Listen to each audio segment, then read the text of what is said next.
आज ईश्वर निध जाओ बोले ओम नमो सिद्धाणम। डोंगर चढ़ता यात्री को बोले ओम नमो आयर्याणम। करोड़ों वर्षों पहले ब्रह्मांड की रचना शुरू हुई। युगों युगों तक पृथ्वी पर केवल पशुओं का ही राज था।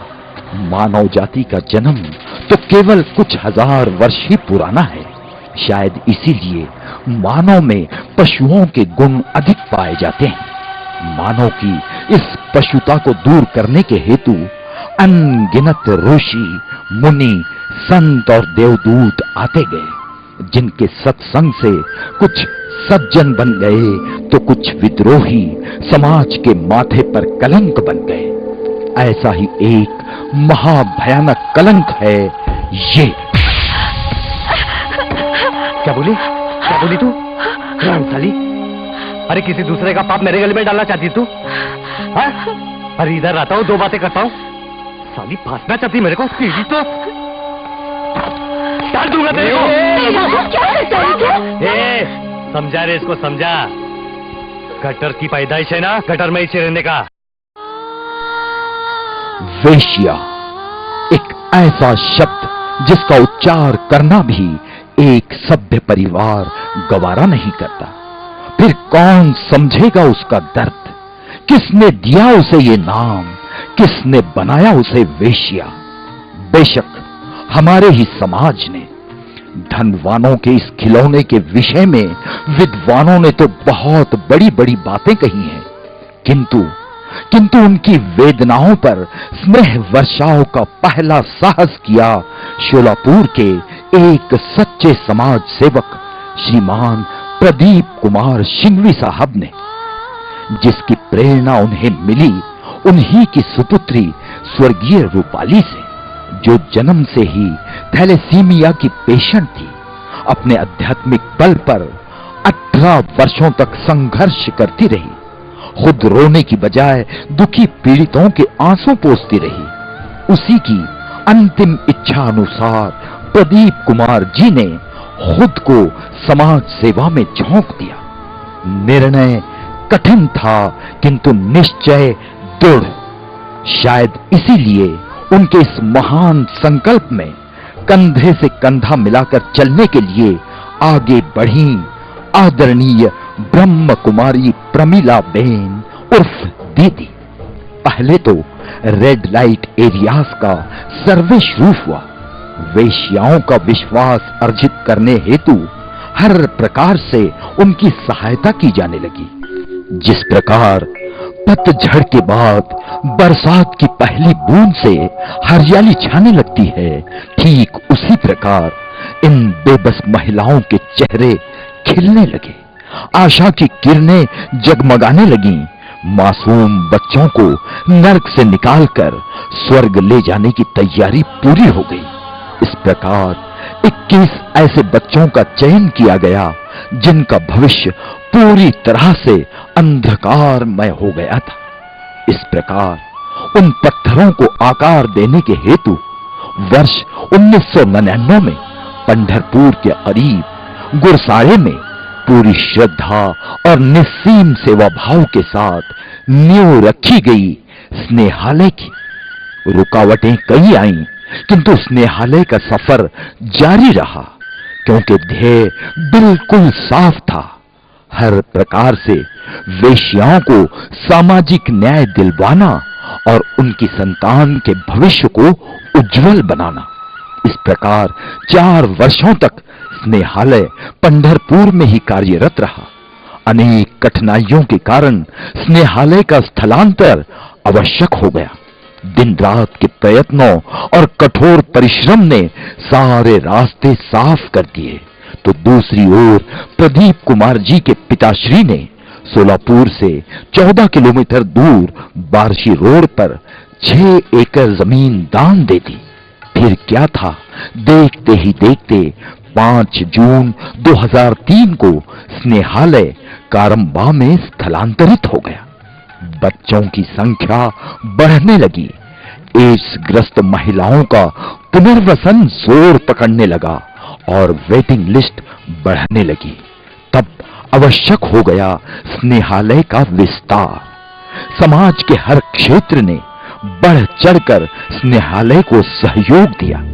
अनेक महानुभावों की उपस्थिति में भूमि पूजन हुआ और एक नए संपन्न स्नेहालय ने जन्म लिया। स्नेहालय को उसके शुद्ध प्रशासन के कारण ही ISO 9001-2000 प्रमाण पत्र मिला। इस कार्य प्रणाली का प्रयोग करने वाली यह पहली सामाजिक संस्था है। यूं तो स्नेहालय की कई विशेषताएं हैं, किंतु उनमें उल्लेखनीय है यहाँ की स्वच्छता, यहाँ का कड़ा डिसिप्लिन। सारे बच्चे सुबह 5 बजे उठते हैं और बड़ी ही शालीनता के साथ अपनी स्वच्छता, स्नान, योगासन और परिपाठ इत्यादि में लीन हो जाते हैं। उसके बाद स्नेहालय की विशेषता है उच्च संस्कार। बच्चों के लिए हर प्रकार की अच्छी से अच्छी सुविधाएं, कंदमूल विरहित सात्विक भोजन, होत की गौशाला। इसलिए प्रतिदिन सुबह सारे बच्चों को दूध और राजगिरे का लाडू, computer education, medical checkup, television set, हस्तकला, शिवन कला, शास्त्रीय संगीत और भारत भूमि पर वर्ष भर में जितने भी उत्सव, महोत्सव, त्योहार और महापुरुषों की जयंतियां होती हैं, उन्हें पूरे जल्लोष के साथ मनाया जाता है हमारे स्नेहालय में।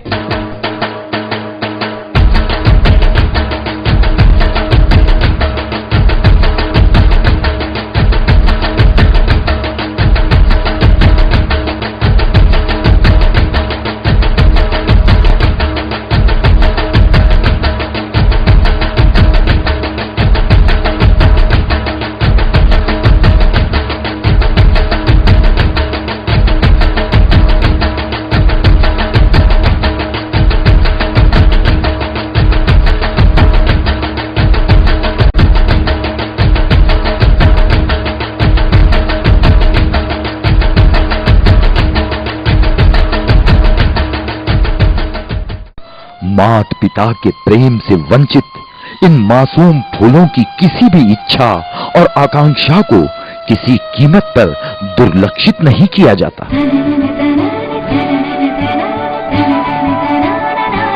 ट्रिप्स या पिकनिक्स का आकर्षण हर बच्चे को होता है। फिर हमारे बच्चे क्यों पीछे? कभी तिरुपति तो कभी शनि शिंगणापुर, कभी महाबलेश्वर तो कभी मुंबई।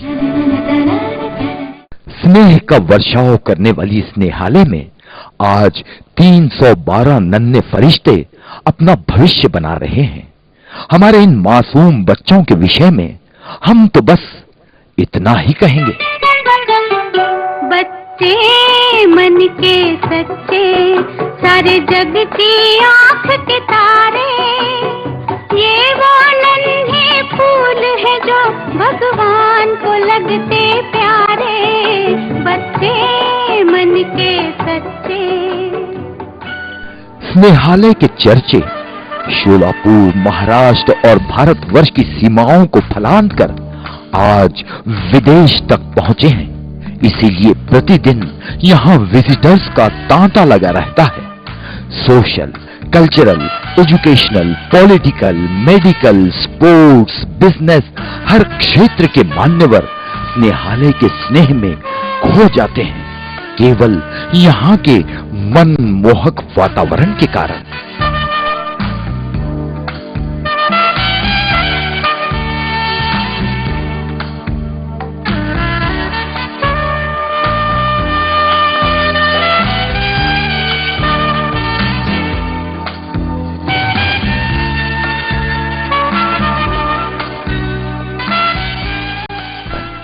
अब आइए ये देखें कि स्नेहालय के बच्चे क्या सिर्फ मौज मजा और मस्ती ही करते हैं या अपना एकेडमिक एजुकेशन अर्थात शिक्षण भी लेते हैं। समाज में आपके स्नेहालय के बच्चों को दुत्कारा या उनके स्कूल्स में उन्हें एडमिशन नहीं मिल रहा था, तो इसके लिए आपने क्या किया?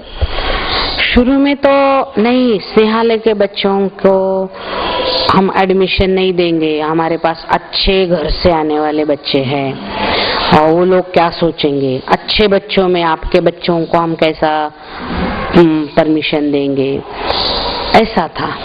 आज की पोजीशन ऐसी है, नहीं, स्नेहालय के बच्चे ही कर सकते हैं। स्नेहालय के बच्चों के साथ हमारे बच्चे रहेंगे तो उनके संस्कार, बातचीत का ढंग कुछ बनेंगे।